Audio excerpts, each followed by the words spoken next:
5 कर्मयोग अर्थात कृष्ण भावना भावित कर्म। ज्ञानी पुरुष दिव्य ज्ञान की अग्नि से शुद्ध होकर बाह्यतः सारे कर्म करता है, किंतु अंतर में उन कर्मों के फल का परित्याग करता हुआ शांति, विरक्ति, सहिष्णुता, आध्यात्मिक दृष्टि तथा आनंद की प्राप्ति करता है। आइए सुनते हैं अध्याय 5 कर्मयोग। कृष्ण भावना भावित कर्म। अर्जुन उवाच संन्यासं कर्मणां कृष्ण पुनर्योगं च संशसि यच्छ्रेयैतयोरेकं तन्मे ब्रूहि सुनिश्चितम्। अर्थात अर्जुन ने कहा, हे कृष्ण, पहले आप मुझसे कर्म त्यागने के लिए कहते हैं और फिर भक्ति पूर्वक कर्म करने का आदेश देते हैं। क्या आप अब कृपा करके निश्चित रूप से मुझे बताएंगे कि इन दोनों में से कौन अधिक लाभप्रद है? श्री भगवान उवाच संन्यासः कर्मयोगश्च निःश्रेयस्करावुभो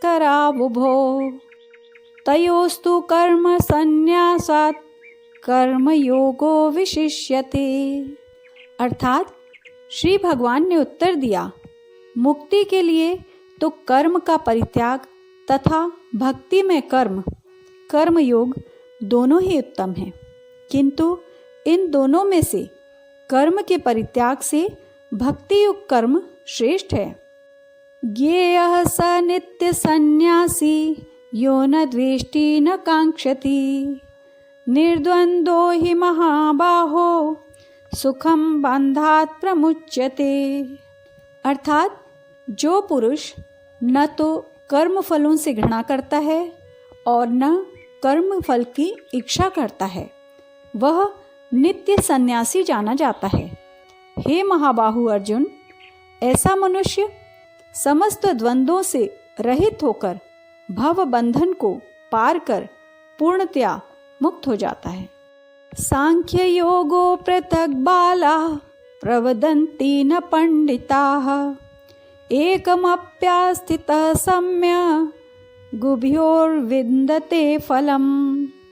अर्थात अज्ञानी ही भक्ति कर्मयोग को भौतिक जगत के विश्लेषणात्मक अध्ययन सांख्य से भिन्न कहते हैं।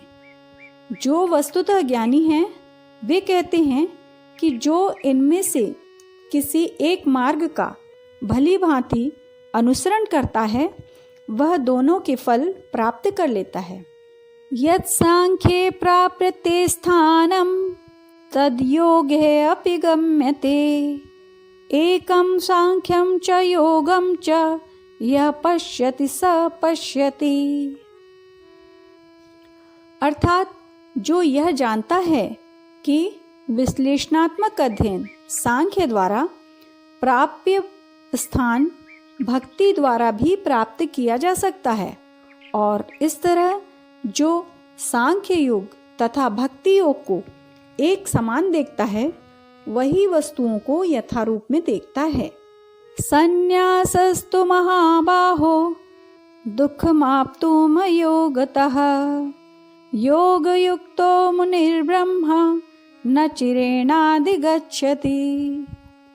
अर्थात भक्ति में लगे बिना केवल समस्त कर्मों का परित्याग करने से कोई सुखी नहीं बन सकता, परंतु भक्ति में लगा हुआ विचारवान व्यक्ति शीघ्र ही परमेश्वर को प्राप्त कर लेता है।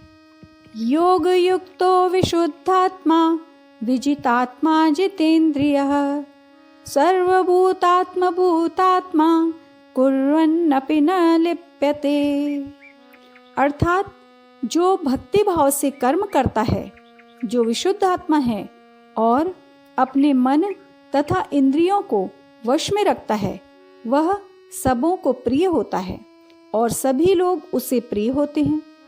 ऐसा व्यक्ति कर्म करता हुआ भी कभी नहीं बंधता। नैव किंचित करोमि युक्तो मन्येत तत्त्ववित् पश्यन् शृण्वन् स्पर्शन् जिघ्रन् अश्नन् गच्छन् स्वपन् स्वशन् प्रल्पन् विसृजन् ग्रहणनोन्मिषन् निमिषन् अपि इन्द्रियाणीन्द्रियार्थेषु वर्तन्तेति धारयन्। अर्थात दिव्य भावनामृत युक्त पुरुष देखते, सुनते, स्पर्श करते, सूंघते, खाते, चलते फिरते, सोते तथा श्वास लेते हुए भी अपने अंतर में सदैव यही जानता रहता है कि वास्तव में वह कुछ भी नहीं करता। बोलते, त्यागते, ग्रहण करते या आंखें खोलते बंद करते हुए भी वह यह जानता रहता है कि भौतिक इंद्रियां अपने अपने विषय में प्रवृत्त हैं, वह इन सब से पृथक है। ब्रह्मण्याधाय कर्माणि संगम त्यक्त्वा करोति यः लिप्यते न स पापेन पद्मपत्रमिवाम्भसा। अर्थात जो व्यक्ति कर्म फलों को परमेश्वर को समर्पित करके आसक्ति रहित होकर अपना कर्म करता है, वह पाप कर्मों से उसी प्रकार अप्रभावित रहता है जिस प्रकार कमल पत्र जल से अस्पृश्य अलग रहता है। कायेन मनसा बुद्ध्या केवलैरिन्द्रियैरपि योगिनः कर्म कुर्वन्ति संगत्यक्त्वात्मशुद्धये। अर्थात योगी जन आसक्ति रहित होकर शरीर, मन, बुद्धि तथा इंद्रियों के द्वारा भी केवल शुद्धि के लिए कर्म करते हैं। युक्तः कर्म फलं त्यक्त्वा शान्तिमाप्नोति नैष्ठिकीम् अयुक्तः कामकारेण फले सक्तो निबध्यते। अर्थात निश्चल भक्त शुद्ध शांति प्राप्त करता है, क्योंकि वह समस्त कर्मफल मुझे अर्पित कर देता है। किंतु जो व्यक्ति भगवान से युक्त नहीं है और जो अपने श्रम का फलकामी है, वह बंध जाता है। सर्वकर्माणि मनसा सन्न्यस्यास्ते सुखं वशी नवद्वारे पुरे देहि नैव कुर्वन्न कारयन्। अर्थात जब देहधारी जीवात्मा अपनी प्रकृति को वश में कर लेता है और मन से समस्त कर्मों का परित्याग कर देता है, तब वह 9 द्वारों वाले नगर यानी कि भौतिक शरीर में बिना कुछ किए कराए सुखपूर्वक रहता है। न कर्तव्यम न कर्माणि लोकस्य सृजति प्रभु न कर्म फल संयोगम स्वभावस्तु प्रवर्तते। अर्थात शरीर रूपी नगर का स्वामी देहधारी जीवात्मा न तो कभी कर्म का सृजन करता है, न लोगों को कर्म करने के लिए प्रेरित करता है, न ही कर्म फल की रचना करता है। यह सब तो प्रकृति के गुणों द्वारा ही किया जाता है। नादत्ते कस्यचित् पापं न चैव सुकृतं विभुः अज्ञानेनावृतं ज्ञानं तेन मुह्यन्ति जन्तवः। अर्थात परमेश्वर ना तो किसी के पापों को ग्रहण करता है न पुण्यों को, किंतु सारे देहधारी जीव उस अज्ञान के कारण मोहग्रस्त रहते हैं जो उनके वास्तविक ज्ञान को आच्छादित किए रहता है। ज्ञानेन तु तज्ज्ञानं येषां नाशितमात्मनः तेषामादित्यवज् ज्ञानं प्रकाशयति तत्परम्। किंतु जब कोई उस ज्ञान से प्रबुद्ध होता है जिससे अविद्या का विनाश होता है, तो उसके ज्ञान से सब कुछ उसी तरह प्रकट हो जाता है जैसे दिन में सूर्य से सारी वस्तुएं प्रकाशित हो जाती हैं। तद्बुद्ध्या तत् आत्मानः तत्निष्ठा तत्परायणः गच्छन्त्य पुनरावृत्तिं ज्ञान निर्धूत कल्मषः। अर्थात जब मनुष्य की बुद्धि, मन, श्रद्धा तथा शरण सब कुछ भगवान में स्थिर हो जाते हैं, तभी यह पूर्ण ज्ञान द्वारा समस्त कल्मष से शुद्ध होता है और मुक्ति के पथ पर अग्रसर होता है।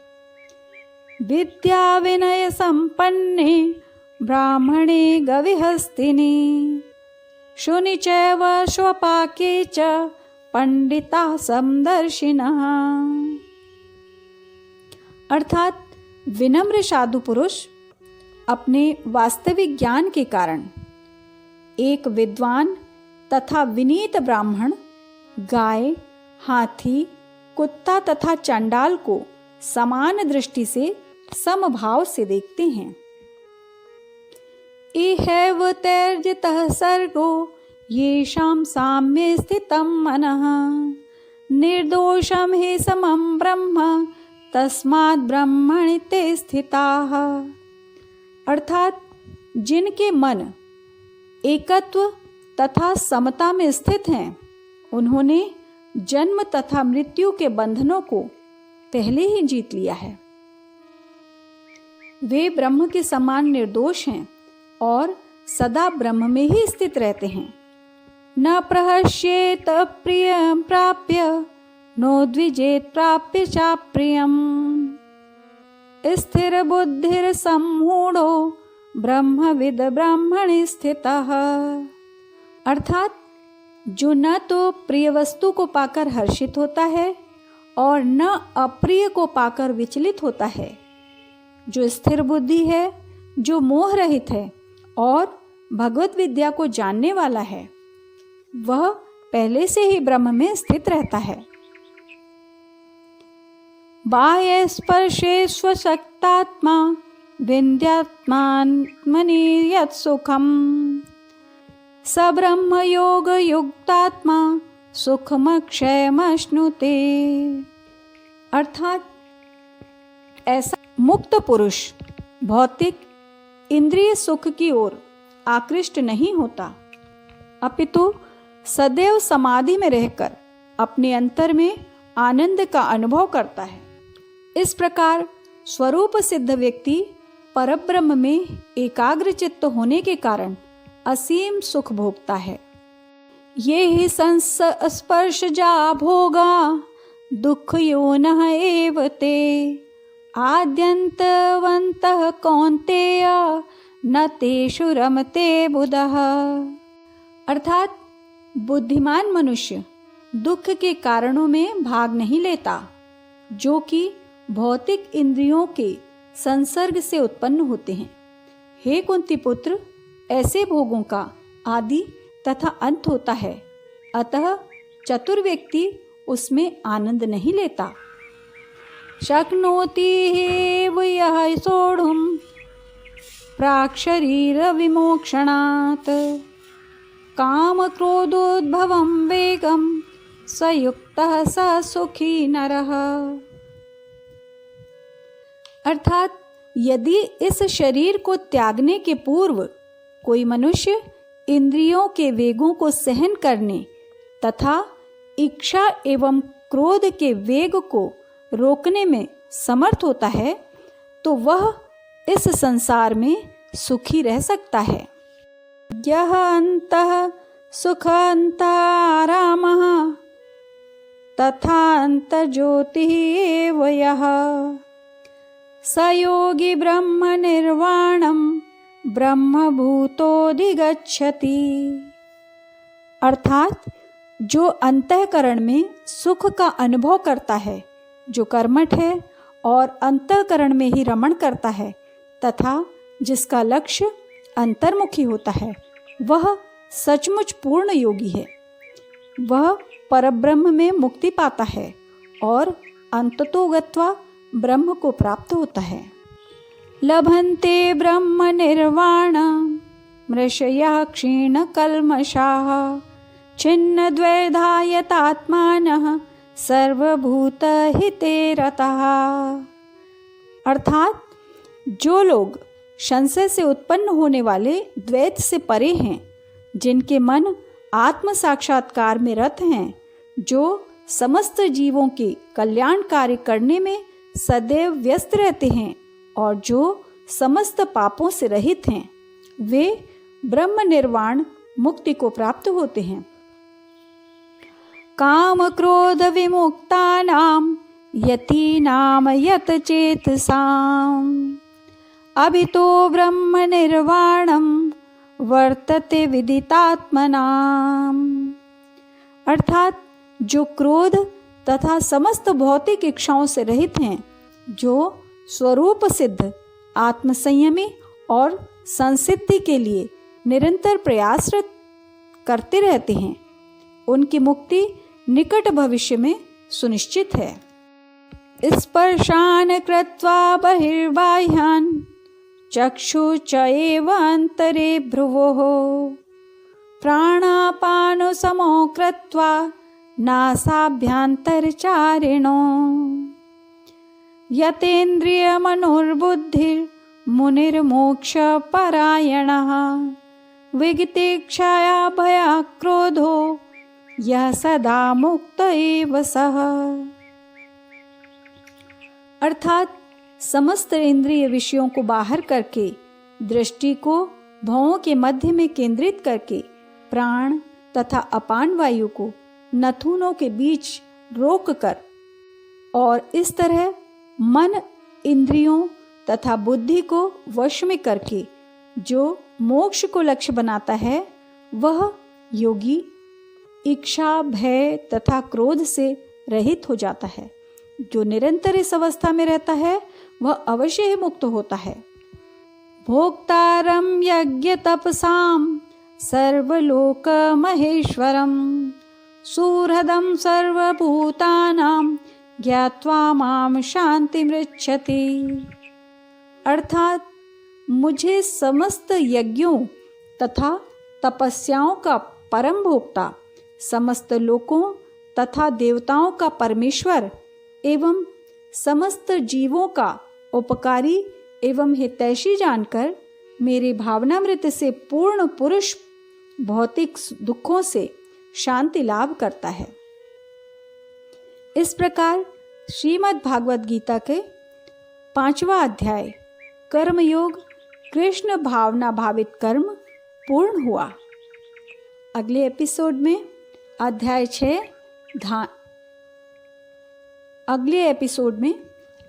6 ध्यान योग प्रस्तुत किया जाएगा। धन्यवाद।